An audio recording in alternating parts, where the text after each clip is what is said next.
What's up guys, this is Mike, and today I'm not really going to be talking about the gameplay that you're seeing behind. That's just going to be used as a backdrop.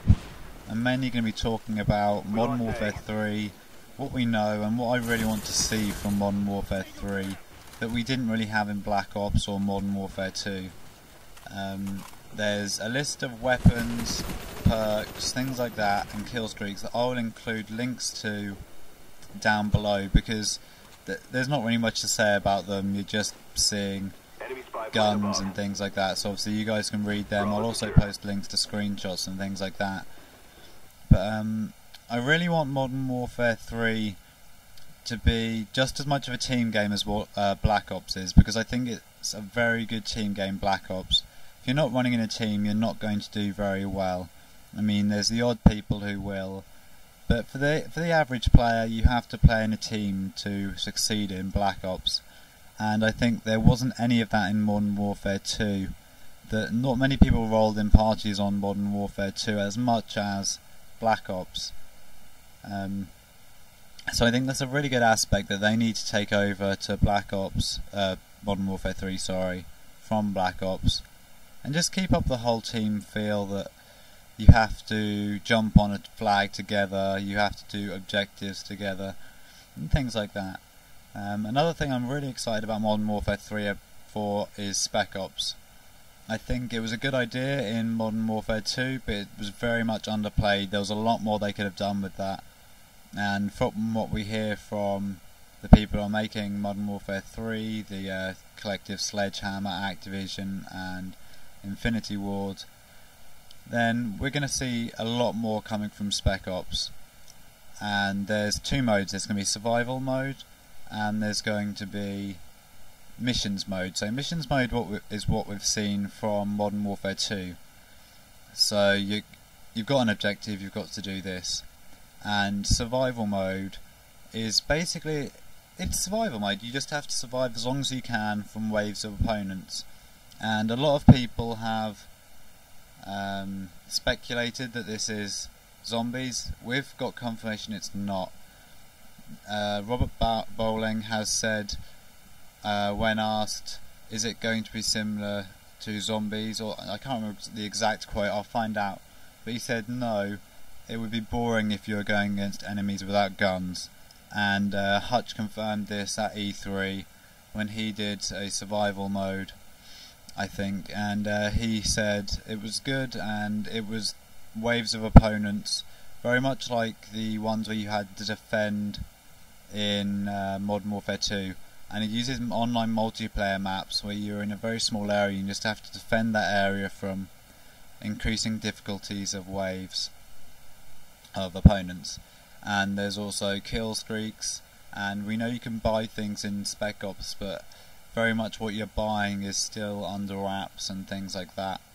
So that's Spec Ops, and I really want to see that a lot more happening with that, because at the end of the day, COD 5 and COD 7, I think the zombies, people will come back to Black Ops and COD 5 to play the zombies. I don't think Modern Warfare 2, in a couple of years to come, people will be coming back to play Spec Ops. I mean, people are going to be coming back for the quickscoping, but not so much for the Spec Ops. And on the issue of sniping, there's been quite a few snipers put into the game that we've seen so far.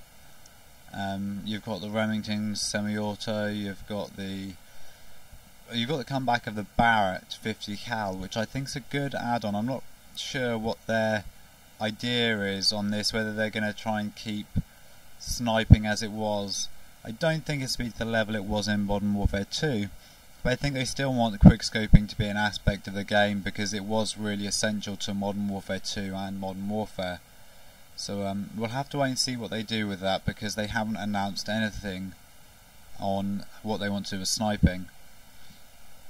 And there are a couple of guns that were in Modern Warfare 2 that are now going to be in Modern Warfare 3. I really hope they've toned down, like the UMP and the Model 1887, because the range on them was just too overpowering. And Hutch has confirmed from his E3 gameplay as well that they've kind of upped the recoil from Modern Warfare 2. So I think it's a really good thing that it's going to be less noob friendly and it's going to be a more competitive game, with people having to use more skill to control the weapons rather than guns like the ACR in Modern Warfare 2, which literally had little to no recoil at mid range and hardly any recoil at long range.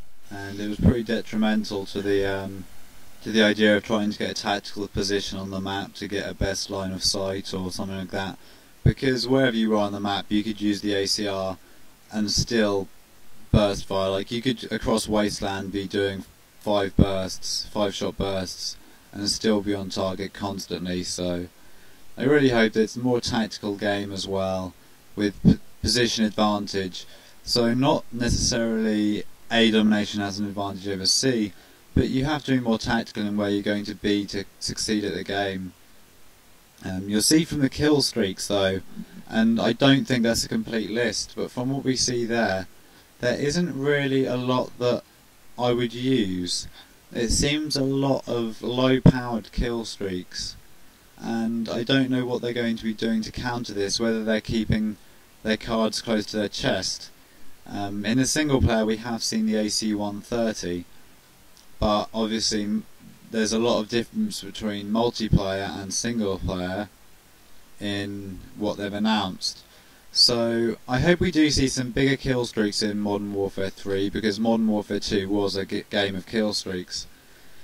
And a lot of people are wondering, are the kill streaks going to be stacked? And I don't think there's any way of us knowing till a lot closer to when it comes out.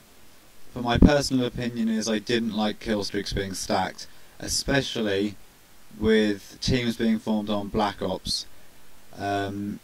On Black Ops, as I said, it's a much more team game, and a lot of players have formed teams on there that they'll continue onto Modern Warfare 3 playing with them. And if we have stackable kill streaks, if you're running a 6-man party and you have stackable kill streaks, and it takes 5 kills to get a precision airstrike or something, that adds up to a chopper or something with another kill streak in the middle. It really is going to be, there's going to be no airspace left for everyone to have a chopper up, if that makes sense. That on Black Ops you have to work for your chopper, and there's always airspace because the kill streaks don't stack and people are not constantly getting Heims.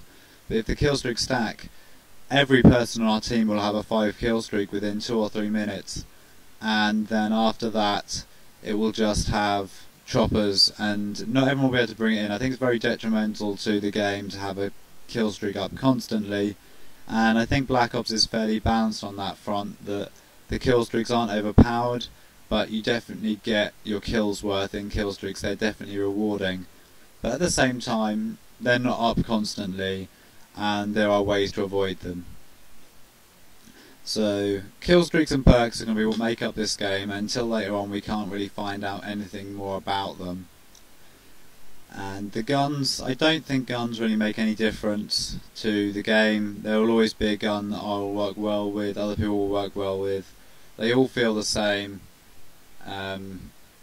Like the FAMAS feels very much like the SCAR in my opinion.